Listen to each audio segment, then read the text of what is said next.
You're not tired because you work too much. You're tired because your brain is constantly overstimulated. Scrolling, swiping, clicking, switching apps, checking who liked your story.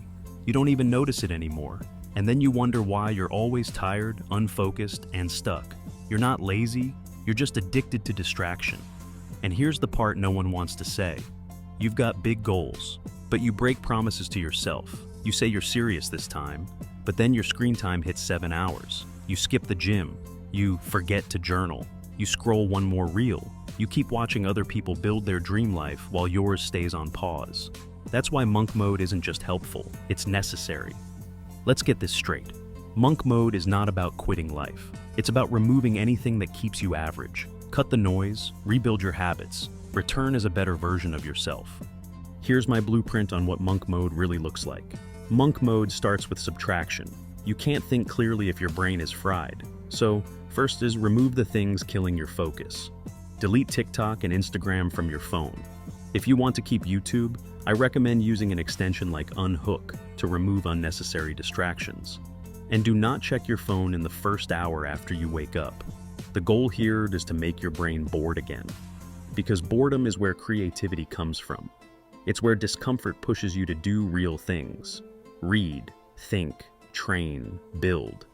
You've been so overstimulated for so long, boredom feels like suffering. But boredom is your friend now.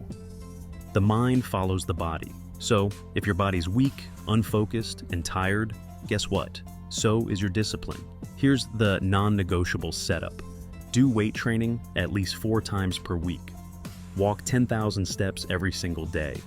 Do cold showers every morning. It sets you up for success. Not for the trend, but to do something you don't want to do each morning. Sleep at least 8 hours. Without enough sleep, your focus, discipline, and decision-making all crash. You feel slower, weaker, less motivated. If you want to operate at your highest level, you can't neglect sleep. And lastly, no blue light before bed. Buy blue light glasses and wear them in the evening. You do this, and your baseline energy goes up within a week. You stop feeling all foggy and sluggish. Next, this is where 95% of people mess up. They confuse being busy with being productive. They write to-do lists and check 12 things off, but none of those things brings them closer to their goal. Monk mode changes that. For the first 3 to 5 hours of the day, you do one thing, the most important task, the one you've been putting off. You do it in silence, with no phone near you, no tabs open except the ones you need. That block of deep work, done daily, will move your life more than you could ever imagine. You can train your body and cut distractions, but if your mind isn't clean, you'll fall back. Here's how you clean it. Meditation. 10-20 minutes a day. Eyes closed. Focus on breath. Reset. Journaling. In the morning, you focus on your goals, intentions, and daily tasks. In the evening, you review your day and look for ways to improve. Reading 30 minutes a day, nonfiction, biographies, psychology, wealth. Anything that sharpens you and gives you a competitive edge. If you don't like reading, I recommend listening to audiobooks on platforms like Audible. Stop listening to music all the time. You need to be comfortable without stimulation and giving your thoughts the change to flow freely. This isn't about being perfect. It's about building the habit of reflection and control. When your thoughts are clear, your actions follow. Now, you're not weak, but pleasure makes you weak. Monk mode means cutting the stuff that gives you short-term satisfaction and long-term regret. No porn, no mindless scrolling, no junk food, zero alcohol, and weed. It's not that pleasure is evil, it's that it steals your edge. Trade pleasure for power. There are 2 outcomes in life. There is the short-term outcome, and there is the long-term outcome. If the short-term outcome is pleasure, I promise you, the long-term outcome will always be pain. And this is also true for the opposite. For example, if you eat some chocolate, you will feel good for 5 minutes and feel bad for the rest of the day. If you go to the gym, on the other hand, you will feel crap for about 1 hour, but you will feel amazing for the rest of the day. You want to build real power? Delay gratification, delay reward, earn it, and you'll respect yourself more than you ever have. Here's the part no one talks about. Monk mode isn't just about results. It's about becoming someone who expects more from themselves. At first, you'll do the actions. Wake up early, no scrolling, cold shower, deep work.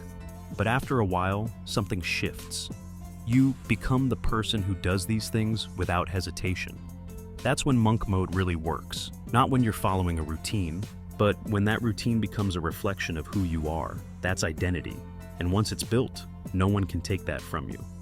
Here is why most people fail. Most people fail because they treat it like punishment.